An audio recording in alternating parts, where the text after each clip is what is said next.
Брати, сестри, друзі, завжди настає такий момент, коли хочеться зробити гучну заяву. Можна сказати, зробити камінг-аут, як зараз модно говорити. Давно вам вже хотів зізнатися у цьому, і ось момент настав. Так, я ненавиджу фан-сервіс у аніме. Ага, не очікували. Як не парадоксально, але це так. Але от який саме фан-сервіс і чому він мені не подобається, я вам розповім далі у цьому відео. А тому буду дуже вдячний за вподобайку, коменти, поширення, дорогенькі, приємного перегляду.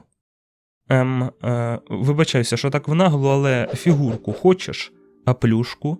А по улюбленому тайтлу чи вокалоїду? А зі знижкою в 10% від мене за промокодиком ANIUKER10? Ну тоді, якщо хочеш, чого чекаєш? Заходь на аніме-барахолку і скуповуйся там наповно. Ще й за доволі демократичними цінами, які потягне навіть студент. Посиланнячку в описі під відео. Дуже рекомендую заглянути, бо вони базуни. І так видихайте, я не хейтер всього фансервісу в принципі, підвидів якого, як ви можливо знаєте, існує чимало. І я саме хейтер здебільшого так званого позаконтекстного візуального фансервісу. Так, ви все правильно зрозуміли, саме того, де під час серйозного діалогу мені на пів екрану світять дупою, звісно ж, повнолітні японські школярки. Да, я в це повністю вірю, що ви неповнолітні. Да. І проблема тут навіть не в дупі на півекрану, а саме у непідходящому контексті. Типу, в останні років 5 у японській аніме-індустрії з'явилася така дивна мулька. І якщо на їх тайтл виділили мало коштів і не факт, що стрельне, студійні боси такі сидять, чешуть рібку і думають, а давайте заб'ємо його до вершечка фансервісом. Ну ахуєнні, втрачати нам нічого, зате можливо серед глядачів таким чином тайтл розфорситься. Да, і пофігу, що там в першоджерелі банальна вампірська романтика, драма, геройський епос або м'ясиста така гра на виживання. Типу реально, якщо в манзі це було легким заграванням, то в деяких адаптаціях це вже перетворюється на якусь відверту етчатіну, яку пихають навіть туди, куди вона взагалі не пихається.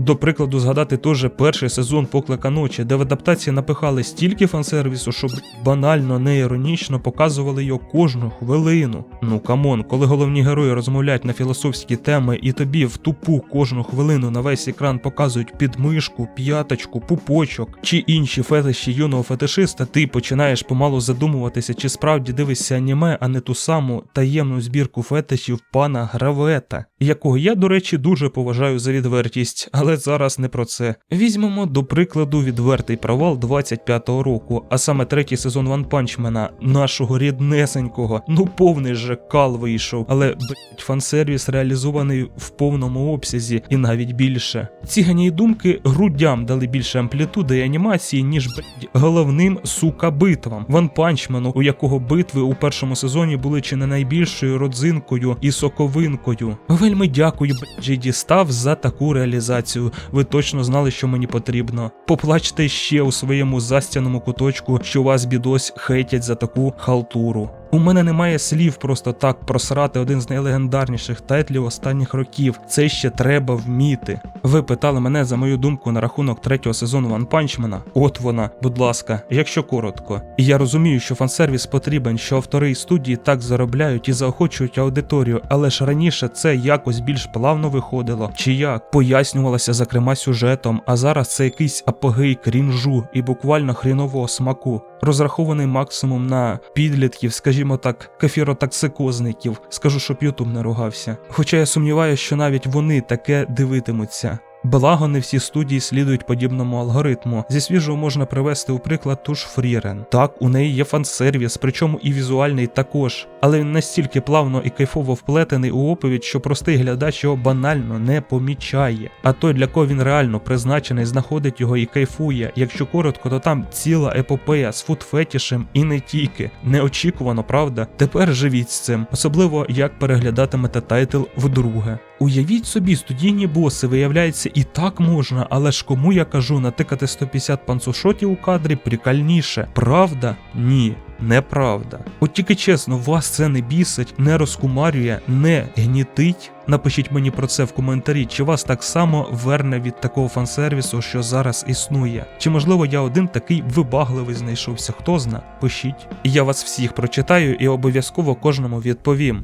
Так само, як я відповідаю і згадую своїх меценатів у кожному відео, дякую вам. Без вас цього б каналу не існувало б в принципі. А якщо й ти теж хочеш долучитися до їх рядів, всі посилання знайдеш у описі під відео. Донат або платна підписка, неважливо, головне підтримка. Дякую. Продовжимо. Це й ми ще ж не закінчуємо. Ви думали, я вже все? Але ні, я ще не все. Також ще є декілька видів фан-сервісу, що мене хоч і менше, але все ж теж бісять. Це перебільшений бойовий фан-сервіс і сюжетно-ностальгічний фан-сервіс. Бойовий фан-сервіс – це по суті бої заради боїв. Як то кажуть, бажання впнутися на свою аудиторію. В першоджерелі це могло бути лише пару фреймів, а в адаптації цій сцені можуть присвятити тупо всю серію. І ти ото такий сидиш, дивишся на ту всю кашу свістопердєлак і не розумієш, що тут взагалі коїться. Зловживають таким фан-сервісом зараз та майже всі, що не, якщо чесно. Але от саме яскравими представниками є соло-левелінг і дуже зараз хайпуючий тайтл «Засуджений бути героєм».